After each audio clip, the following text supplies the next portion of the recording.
एक लाइन हाँ एक लाइन है हमर मोद लता जी के भाव छन मिथिला के नौनिया हर खिद हो नाचैत आबै छै जय हो आहे सोना के नहर में जय हो गोमू यादव उनके लड़का बुल्ला व्यापारी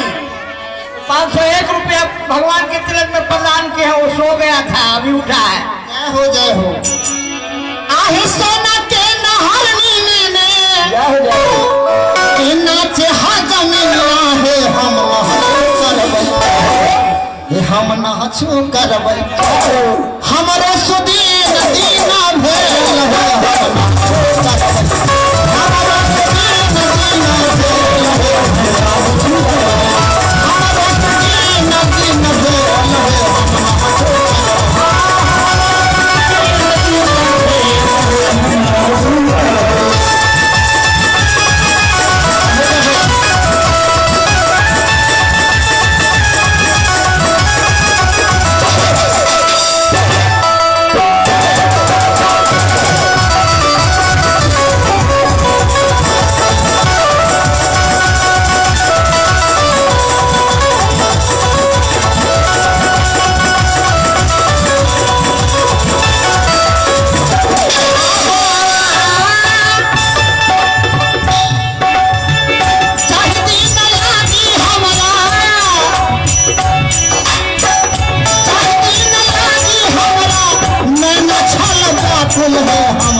हमरे सुदीन दीना भेल है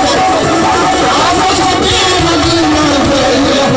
भेल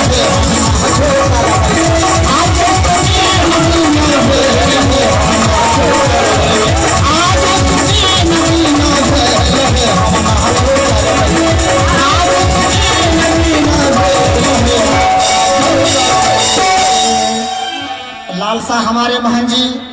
एक तो 5 बरस 10 बरस पे आते हैं एक लालसा था 2 लाइन महन जी बउआ जय हो वास्तव में नाउन के दिन सुदिन भगलको ना भाई भगवान के चरण छुकन नाउन भगवान के दरबार में धान धान भोगेला जय जय या के लगन नाउन कलन आई हमर दिन नहीं